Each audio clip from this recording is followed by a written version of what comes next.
So we're here with one of our members, Charlie. So we're just gonna hit a bit of a pull workout today. Every other week, we always try and get as much members who are local, who are on holiday in London, and we just like to work out with our members as much as we can. So we're gonna do a pull workout.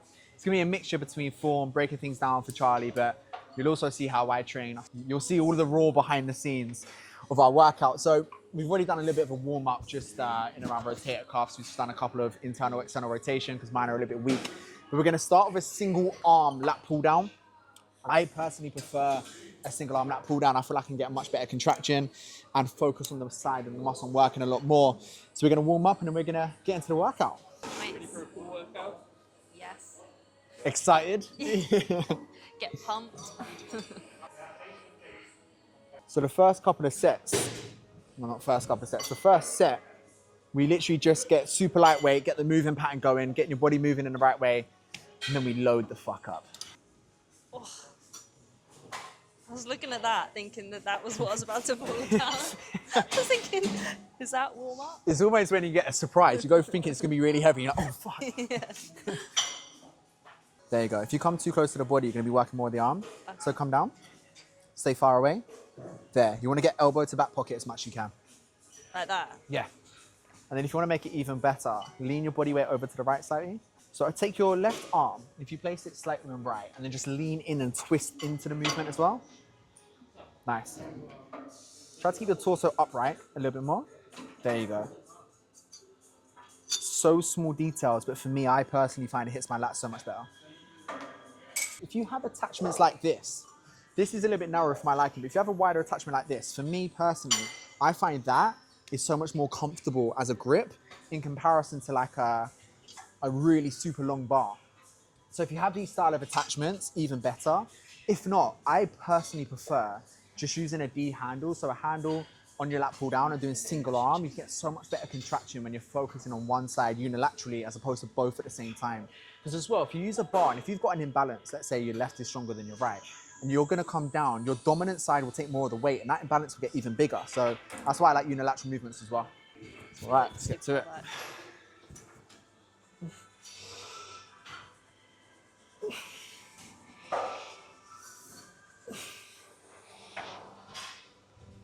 I always use one hand to hold on to something to brace myself.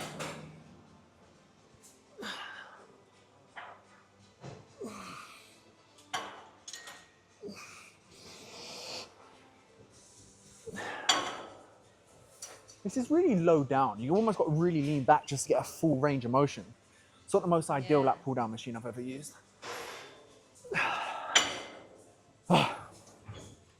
Jump on. What weight is this? I was gonna see if you're gonna give that a go. I will give it a go. Go on, try it. This could be fun. Go on. There you go. Jesus. Yeah, make me look shit for the YouTube. No, that is really heavy. Yeah, I'll give you the 20 quid for saying that later. Give that a go. Yeah, nice. 10 to 15. Try to fully extend. Keep coming, keep coming, keep coming. There you go, there. Good, try not to get wrist too close to the shoulder. Come back down. Good, there. Elbow back pocket. Nice, elbow back pocket. Good. Slightly twist your torso into it. There you go. Not too much. Good. Bring your elbow a little bit further away when you come down. There you go, like that. Much better. There you Like go. that? Yeah, perfect. Nice. Good.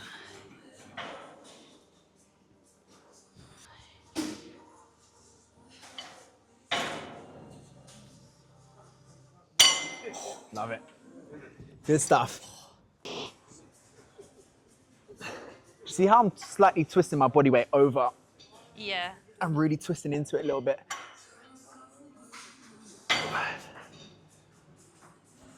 Your face is the same colour as well. Oh my God, tell me about it. Don't help that I'm still slightly burnt from my bear as well.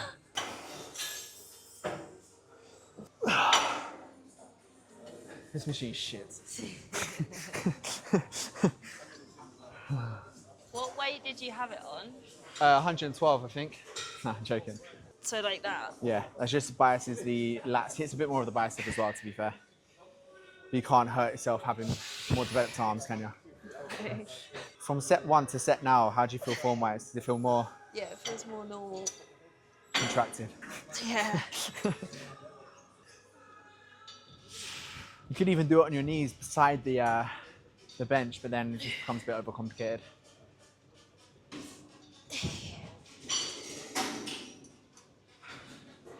Keep that elbow a little bit further away. Come down. Good. There, like that. There you go.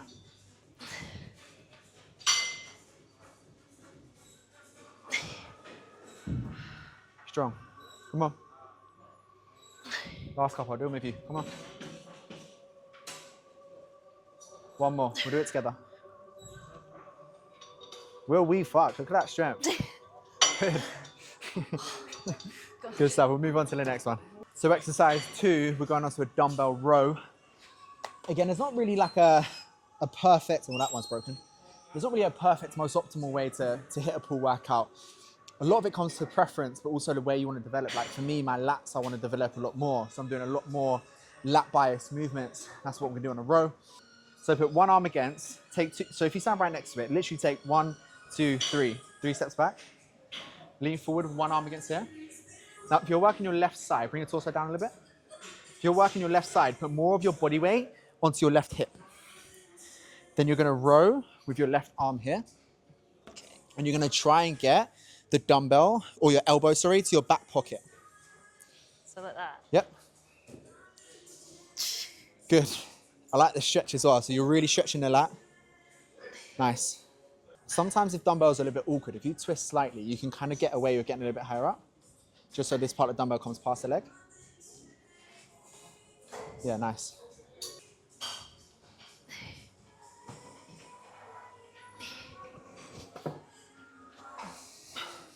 Literally every pull workout I have straps. Yeah. Just so happens I don't have them with me today. I mean, usually I probably would do more than 38, but without straps, my wrist straps, without straps, wrist straps and shit, without my wrist straps, my form will go before the working muscle. Yeah. So for those on the YouTube as well, if you have wrist straps, it just makes the working muscle fail before your form, before your grip. So I'm doing a row and I'm going, oh, I'm losing my grip, my forearm's killing me. The wrist straps will take that away so your lat fails before your grip.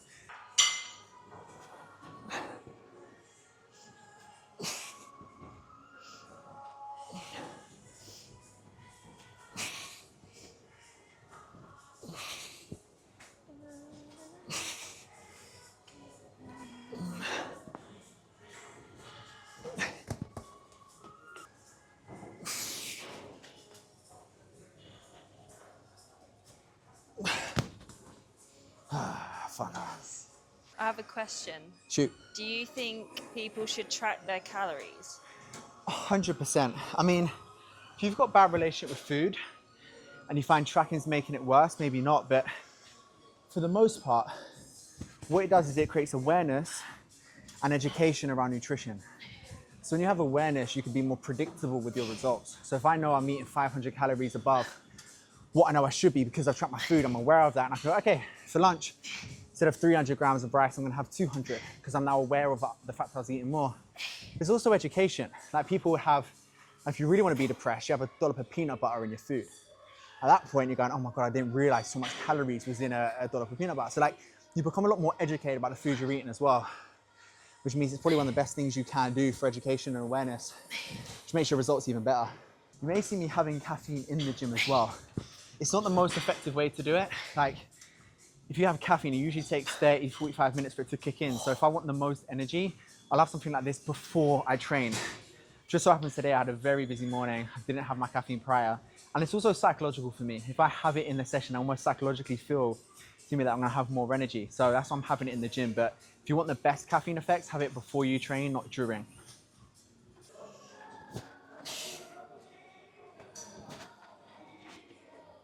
Nice. So I always do 2 as opposed to 3 working sets because oftentimes when you have 3, it's almost like you take or 4, you take the first one easy, second one you go, okay, 2 left, last one I'm gonna give it some. Yeah. But if you've got 2, it's all right, I ain't got time to waste. It's 2 proper Yeah. sets. I do a warm-up set and then 2 working ones. It just means if you're not having much time, you want to get through workouts. You're not wasting time with half-assed sets. Yeah. 2, you're like, right, I've got 2, I've got to fucking give them all I got. Next, we're gonna move on to a seated row. Gone on holiday before and like used the weight and gone like, yeah, whack it up with that, and it's then like literally like it's so heavy. I'm like, wow, that really I had the same humbled thing. me. So like, I was checking with my coach. I've had a coach for the last 10 years. I'll always have one. And my weight I would usually do on a lateral raise in my normal gym is 5 kilos. I went to Marbella in Elements gym and I was doing 20. I was like, how can this be so fucking, I mean, like different machines were like, the one that I have in my normal gym, it's rusty, the machine's old. So like lifting up 5 kilos, yeah, ain't fucking 5 kilos. Yeah. It's got all the rust and it makes it a lot harder. But the ones in Marbella were so clean and I can lift so much more. And I felt like Hulk, and I came home and I was just pissed off again. So I'm like, oh, I'm a weak bitch now. It's creaking.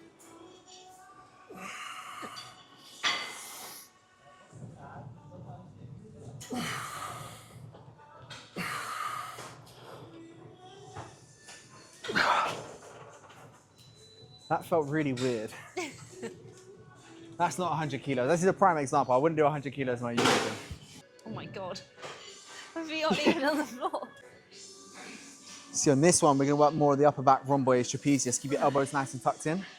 Elbows flared, work more lats. Elbows tucked in, work more of the upper back. Good. When you come back, try and squeeze around my finger here.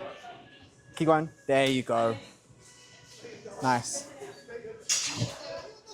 That's training to failure. Oh, How'd you find that? that was hard.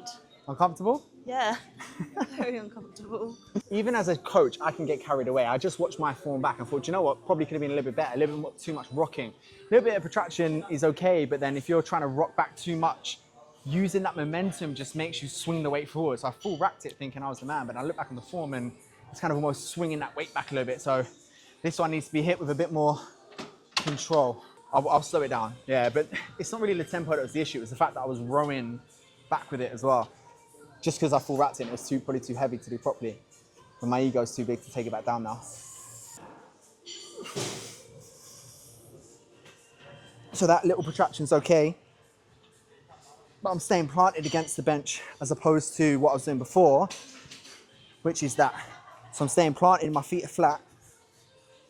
This is to do a little bit more of my rear delt. If I came in a grip, I'll be doing more lats, mainly rhomboids, but I want to go a little bit more of a rear delt bias because it's where I'm weaker.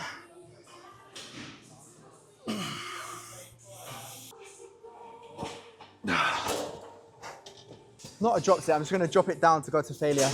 I went full stack, and when I had better form, I could only really get to 6 without form starting to go. And some cheat reps are okay, but I want to reach a little bit more mechanical failure, which is where you fail with good form at a higher rep range than 6. So dropping the weight down, talking to give myself a bit more rest time. Can you come every fucking session, Lewis? I've got some excuse to wrestle and go. And make sure you're doing it properly. And make sure, yeah.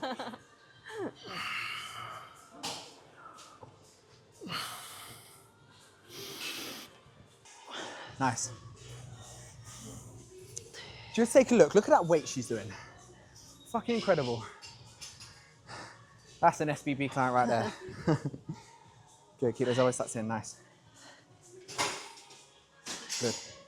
Squeeze and hold when you come back. Hold that for a sec, there you go. Now, good. Good. Really get a couple more in here. I'm gonna help you in the shortest position where it's even harder. There you go.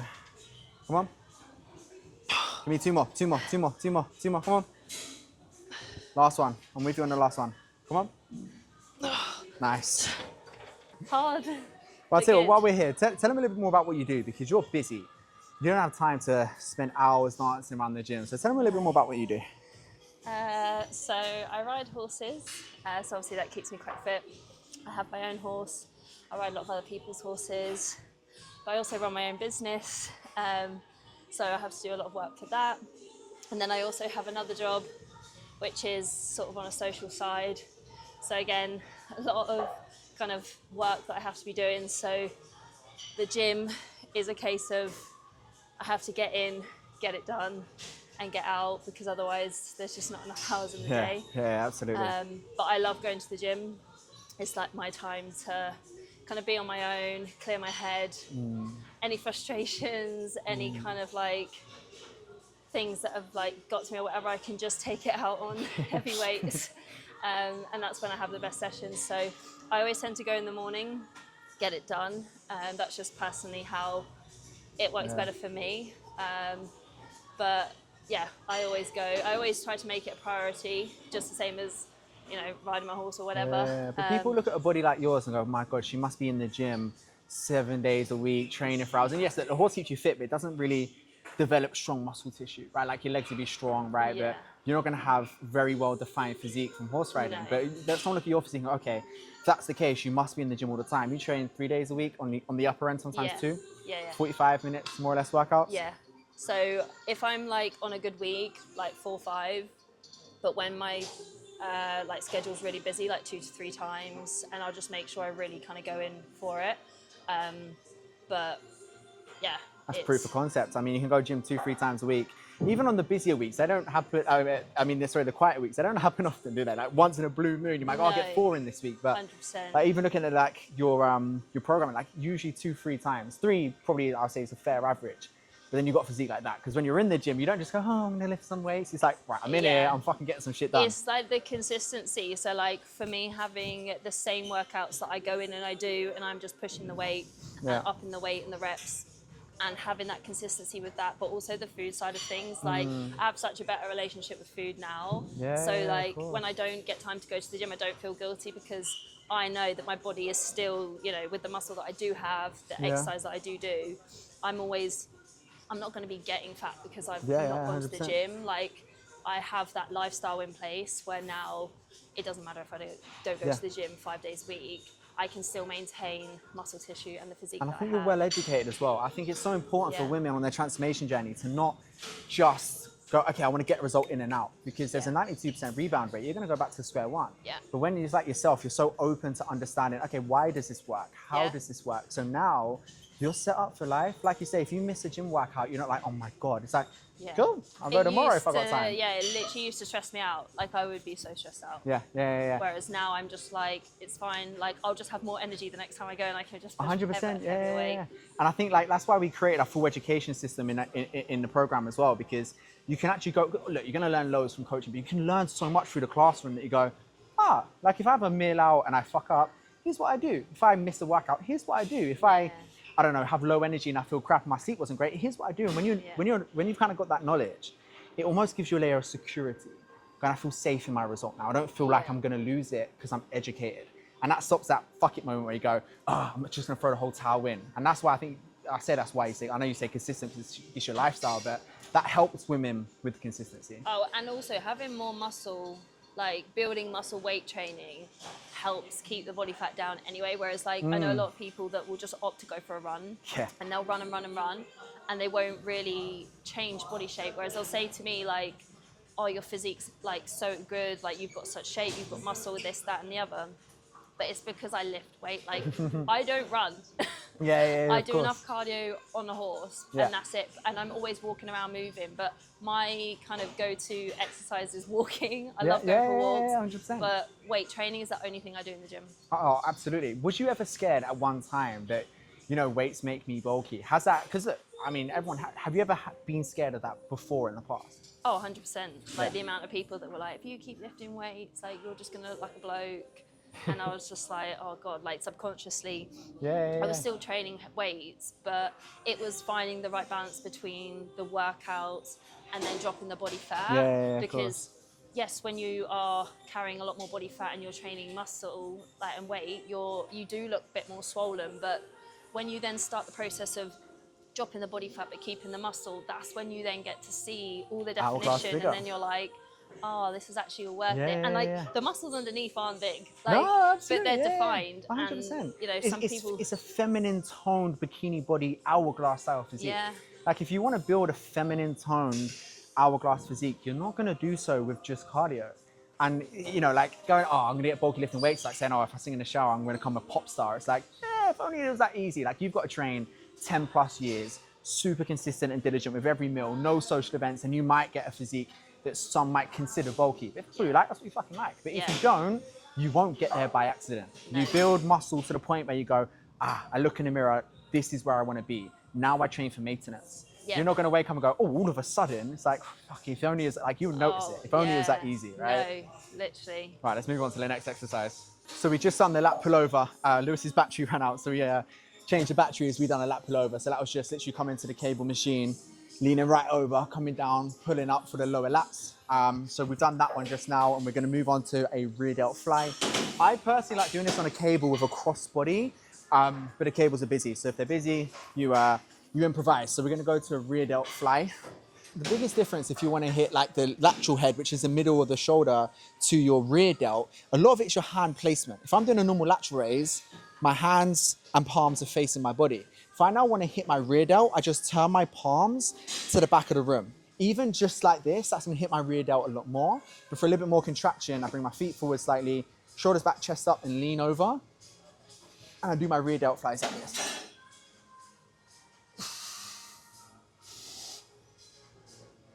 Trying to keep your body and torso in the same place. You don't want to be doing none of that because you're using your momentum to get the weight up.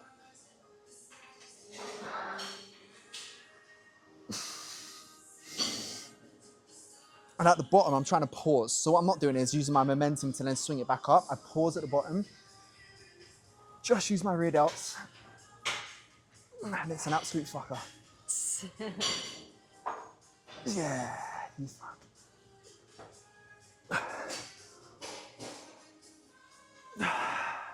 So when you're here, take your torso forwards, turn your palms to the back of the room, come up to the top. What you want to do is you want to come to here. You don't need to come all the way back because your rear delts are shortest when you're pretty much in line. Yeah. So go again, lean your torso forwards. Nice, come a little bit more towards my hand here. Ooh. Nice, yeah. Okay. Try not to let your torso come up, so I'm going to hold you back down here. Good. Nice. A little bit higher, just a tiny smidge. See, this movement is so difficult that oftentimes getting the perfect form can be hard. So maybe we'll drop down to the 3s on the next set, but you're still going to be recruiting a lot of that rear delt here, as you can probably feel. Keep your palms backwards. Keep your palms backwards. Nice. So I'm just going to come with you on this rep. Come on. There, good. Jeez.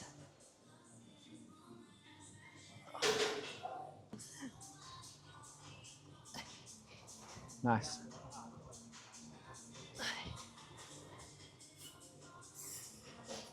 Good, take a rest. Whoa. So the only thing I would add to Charlie's form there is not to try to avoid coming too far backwards. You want to try and come a little bit more forwards. So if you try and overemphasize your lift forwards, because it feels like when you're coming up, you feel like you're further forwards than you usually are. So what I do is I overemphasize coming forwards because I know naturally it's going to bring a little bit more to the side as opposed to the movement ending up all the way back here, like you're going skiing. Why women? Why do you coach ladies? I get this question so much. So I used to coach both men and women, but I started fitness because my mom struggled with every fad diet you can think of. And I grew up watching, she was in perimenopause, and I grew up watching her struggle with all these fad diets. And it was hard to watch. I was like 16 or so at the time, it's like 15 odd years ago. And I started my education because I was like, there's got to be an easier way for her to get results. Like I just saw how her emotional state was attached to the scales and where she'd do things like Weight Watchers, like that put even more emphasis on it. So I did research, I started my education journey. I went to my mom, I was like, right, give this a go. Like I feel like this might help more. So she tried it and she got results. And she had like a spring back in her step. She felt great. And that's why I really like almost fell in love with coaching. I was coaching men and women, but last year I was with my mom. We went for a run and she got a 5K PB. And I saw her face just fucking light up. And it almost just brought me back to when she transformed the first time, when I gave her the solution after trying all these fad diets. I was like, this is why I do this whole thing, because my mom and women like her. So I'm going back to my roots. I'm coaching women. And I just look for women now that are like my mom, that struggle with everything, that I can go, bam, give this a go. And I just see their face light up. It's like, right, I almost see my mom and all the women that transform. And I decided to go back to women because that feeling just, I don't know, you can't beat it. You just can't beat that feeling. So yeah, that's why women. Nice. Should I sit or stand? Whatever you want to do. Huh? Sit. Sit? Yeah, sit. Whoa. Okay. Nice. Come all the way down for me. Fully stretch the bicep. Keep coming, keep coming, keep coming. I want you to go another inch lower. Good, and when you come to the top, there, good. Your biceps at its shortest point there. So if you come back up, pause there just for a second. This movement just from here does nothing because the biceps already fully contracted. Yeah. So you want to keep a couple of inches between the your wrist and your biceps. So come again, all the way down, fully relax, a little bit lower, there you go. Now up, keep a little gap, there, good. Now you're keeping constant tension on that bicep. Down and again, keep that gap, good. The tempo is absolutely brilliant. Try to go a tiny bit lower at the bottom for me. There you go. How does that feel? I'll tell you what, close up here. Look at that bicep. Look at her bicep there. Absolutely incredible. Nice. Take it to failure. Take it to when you can't do any more. No resting at the top. Keep that gap. There, good. Good. This is why I like seated, because you can't use no knees or no momentum. Keep that gap. There, good, down. Couple more. Nice. One more and your weight is going up. Great work. Oh. Right, I'm gonna change this weight quick. How many clients have you actually worked with in total? Since starting, we're about just over 1,300. Since starting, primarily women. We've been doing it for over a decade, like 13, 14 years now. And to be fair, a larger percentage came in towards the back end of the journey. But I mean, across the years where we've had only 5 stars on Trustpilot, so much results and proof of concept.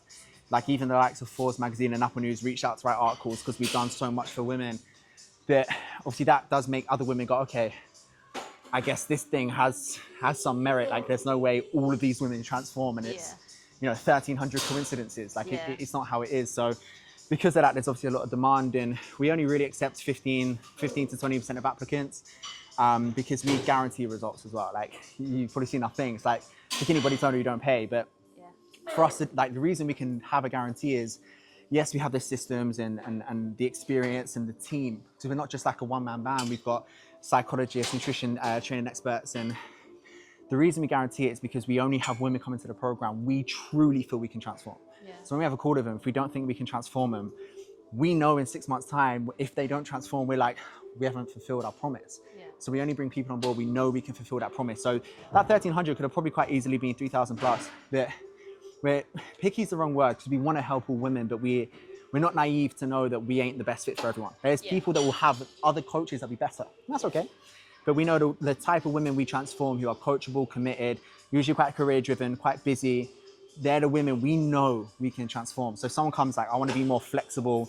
I have all the time in the world and there's probably a better fit for them as opposed to what I would say our specialty is with the women we work with. So it's a very long way of saying about 1,300.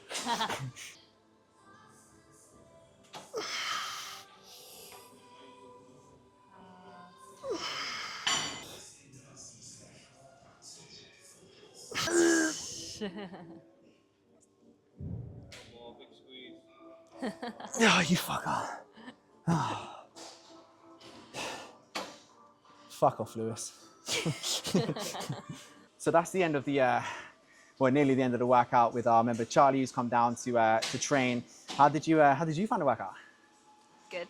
It was nice to have someone watching my form. Yeah. Because obviously when you train on your own, like I'm cautious of my form, but having someone that's literally like the minute detail, it's I can actually really feel that. Of course, yeah, absolutely. So, I suppose as a closing message, what would you say to anybody who wants to start their fitness journey? Maybe they're on the fence of starting and they should start prioritizing themselves, their health, their energy. And is there any like words of wisdom you give to those guys? I would just say your health is your biggest investment, and when you you have that time for yourself, you start to feel better, and then everything around you starts to feel better. And I just think it's so important, and it is so hard to start, but the best thing you can do is just start. Your body is the vehicle, right? So like your career, your relationships, you have a better mood, more libido, like you have more time, you get more done in less time. It's just the domino effect of rest of your life is insane. But yeah, so we're going to post a lot more to the YouTube now. So if you haven't already, make sure you do all the cringy stuff, like, subscribe, all that shit. Yeah. And we'll see you in the next video.